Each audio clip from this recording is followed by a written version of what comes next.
Hey everyone. So the next problem that's come up in the last day and a half has been broken pipes. I have at least six families in our client and community circle that called personally asking for advice about broken pipes. This video is long. There's a lot of information, but I'm going to try to speak quickly and clearly so you can get the most out of it. I also have this video in Malayalam. If that's better, please go find the Malayalam link as well. First couple of things. Number one, if your pipe has not broken yet, please turn off your pipes, especially at night, your main pipe. That means the until Friday, we're expecting freezing weather again, and our pipes and our insulation system is not able to handle this type of cold. So please turn off your pipes. If your pipes have broken, first I want to just talk to tenants. If you're not a landlord, if you're a tenant living in a house, please let your landlord know immediately, and also please take any steps to stop the water from flowing. So turn off the water, wipe up any water that you're able to, take lots of pictures. Your landlord will have to decide whether they're going to make a claim or not. And for your belongings, for your personal items, electronics or clothing or anything that's important to you, if you have renter's insurance, you can make a claim on that, okay? If you're a homeowner, again, turn off the pipes, make sure damage doesn't get worse. The insurance may cover broken pipes, but it certainly will not cover if you are neglectful or you leave the water to come out or cause further damage. So first of all, just turn off the water and try to get the place as dry as possible. The second thing is to really understand, do you want to make a report? Now, I've had a few people contact me. Some people don't have home insurance. They let it lapse for some reason or the other. Namely, maybe they're unemployed this past year with COVID and job loss. So they've let their insurance lapse, which is very unfortunate. They don't have that option. Other people, they have a high deductible. That means they're not going to get much money from the insurance company, so they're going to choose to fix it themselves. And then the third reason that I'm hearing is also, if you do make a claim, that claim usually will stay with the home address for a long time. So in the future, your insurance premium may go up, and maybe not just your insurance premium, but if someone purchases that home, that insurance premium may also go up. So those are some of the reasons why people don't make a claim. So if you're going to do it yourself without making a claim, just please know there's a lot of people out there who's going to come and do restoration services or reconstruction. Cheaper is not always better. You cannot risk mold growing inside your house. So they might, make it look nice, sheetrock and insulation and everything, but you have to make sure they're properly mitigating mold risk. That means they're properly sealing things and properly dehydrating the home before they seal it up. So that's something for everyone to be concerned about. If you are making an insurance claim, I talked to several insurance agents this morning and last night. Most of them are in agreement that it's important to call your insurance company first and get a claim number. Be prepared. There's hundreds of people calling, so the line is long. Sometimes you can email or go on your online portal to make the claim, so get the claim number.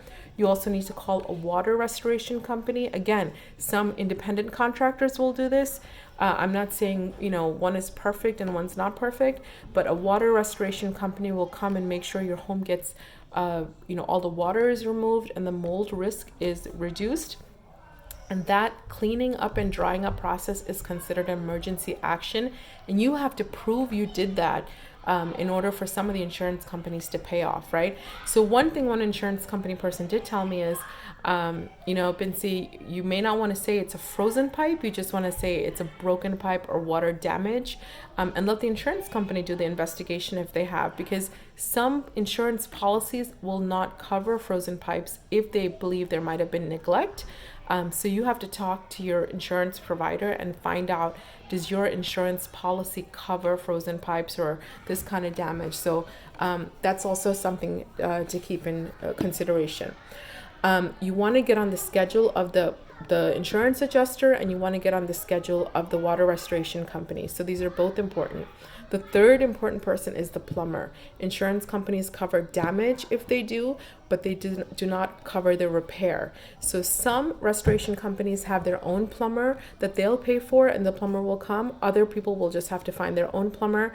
But just understand that you do have to have a plumber come and fix the pipe, and the insurance company will cover the damage. Once you get an estimate from the insurance company, then you have to also talk to contractors and say, is this enough? So if your insurance company says, yes, we'll give you $25,000 for damages, but every contractor you're talking to is saying, no, this is going to be $40,000 worth of damages, then you have to go back to your insurance company and say, no, I have to negotiate more money because this is going to cost me more to get this back to normal shape. The other piece of it is you may have different types of coverage. So you may have coverage for the structure of the home. Your items that are lost are going to be a different type of coverage. And then if you have to live somewhere else while the repair is going on, you have to be in a hotel or a rented house or staying, in a private home and you have to pay money for that. That's 3 different types of coverage. So make sure you talk to your company about the 3 different types of coverage that you get, and how much they'll cover for each of those. And then you're going to proceed with the plumbing repairs first. But until your insurance adjuster comes out, do not start rebuilding and construction, because you need the authorization and you need their estimate to do so. You can, again, start some of the cleanup to make sure that there's no mold and to dehydrate the house, get the water out of the house, but do not throw away the junk. Do not throw away the trash that you took out from the house. Put it in a separate area. Do not let it get thrown away because the insurance adjuster has to see all of those things. The last thing I want to just mention is there is this concept called a public adjuster. It's an interesting name because a public adjuster is actually someone you hire privately to handle your insurance claim, and they interface with the insurance company completely, which means you don't have to interface with the insurance company. And if you have extensive damage, a public adjuster may take on your file. So if you have questions about that, let me know. I know a few public adjusters. I'm happy to connect you to them, and they will make the assessment whether or not you qualify for their programs. So just a few other quick tips. There's, again, every time there's a disaster, there's so many, it's unprecedented. It's long lines and long waits for all of this. Currently, we don't have FEMA help or any other help happening here. So please expect long lines. Expect that some people may have seriously damaged homes, and that is going to be taken full priority over your home that may have some damage but maybe is still livable. So just look for that. And then be available if your adjuster calls. You don't want, because once they call and they leave a message, it might be very hard to get back in touch with them. So be available for them. Pick up the phone, call them back, be in touch with them. And the last advice I'll tell you is a lot of our families here in Houston have been through this with Harvey and insurance claims. So talk to somebody. They can probably tell you how to best deal with some of the insurance companies and kind of give you some tips directly from their experience. So, or if you've been through this in Harvey or some other incident, please do reach out to friends or family that is going through this and give them some advice. I hope this helps. Again, if you have any needs right now, immediate needs, please do reach out. I am not doing anything. I'm sitting here passing information, but we have a lot of people on the street who's ready to go out, bring water or transport or do anything that's needed. So please do reach out and I will try to connect you to the right person. Be safe and be well. Okay, take care.